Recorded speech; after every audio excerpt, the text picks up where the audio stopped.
Tom Fitton, the president of Judicial Watch, right here in studio. I'm looking at him. Hello there, Tom. Good morning. Good morning. Good morning. Glad to have you.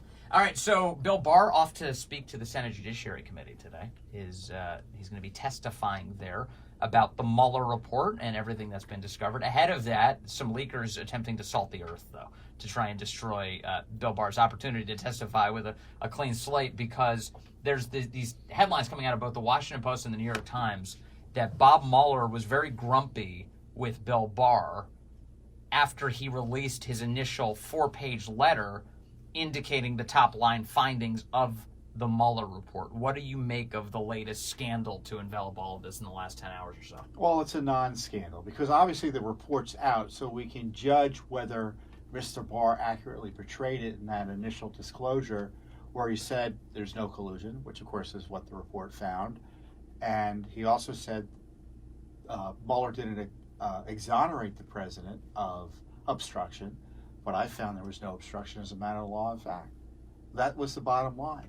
Now, I think what the Mueller operation wanted to do, or was hoping to do, was to drop this 448-page distraction from those underlying issues onto the public.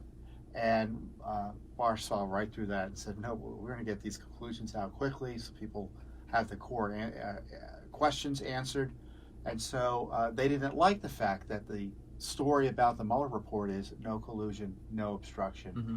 And that letter, which I think was probably written by the Andrew Weissmans, the nasty anti-Trumpers on Mueller's staff, Mueller signed off on, was written, and it just shows you the corrupt arrogance of the Mueller Special Counsel operation, that they would think they get to write a letter to the Attorney General of the United States complaining about the media context of work they were hired to do. And this, again, proves why there shouldn't have been a Mueller report, because it was always a political tool to attack the president. It didn't work out well for them, and that's why they're angry at Mueller. That's why they're angry at Barr. Mm-hmm. But doesn't this play into this Washington Post story and this leaking of this letter?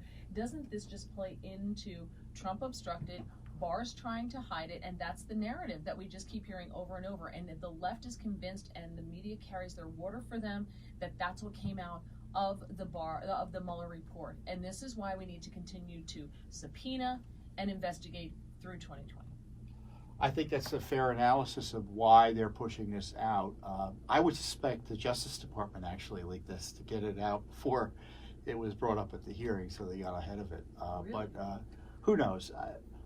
The problem they have is they think that the obstruction charge, you can build an obstruction charge because the president was acting as president and expressing concern about something his Justice Department was doing and taking steps to provide oversight.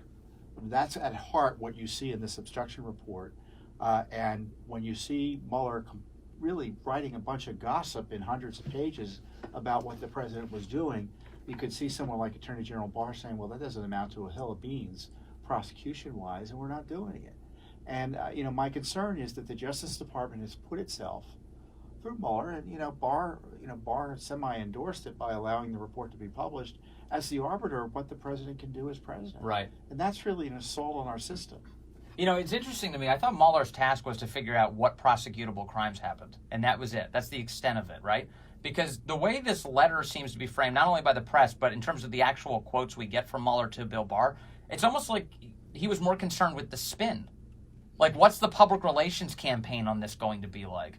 Mueller shouldn't even be troubling himself with that nonsense. He was appointed with working for the Justice Department to look for crimes and then recommend prosecutions on that basis, no? Yeah, they were hoping for a smear job. It didn't work out for them. They were angry. They wrote a letter to the Attorney General of the United States, and Barr called up Mueller and said, what's going on here? And Mueller's like, well, nothing's going on here. And, to show you that it's not about what Mueller says, you have now the Democrats in the House trying to refer one of the witnesses in the report for prosecution. Well, Mueller had that information and didn't recommend a prosecution. Right. So they're just grasping at straws at this point. But it's a distraction to the president. Look, we've got this crisis in Venezuela. Yep. And we get the Justice Department machinations once again being front and center as the president's trying to run the country. Now, I don't believe the president's immune from scrutiny because we, quote, want him to run the country. But the idea that the Justice Department gets to harass the president incessantly through this game of gossip and innuendo, to me is a problem constitutionally. Yeah, but what you're suggesting is that when you say Justice Department, Bill Barr runs the Justice Department. Did this, in your theory here, did Bill Barr certify a leak like this intentionally to keep himself in the news or something? No, I think it was going to come out today. This letter was not going to remain secret. Okay. It was going to have to come out. But I don't know who leaked it, but it was going to come out. Yeah.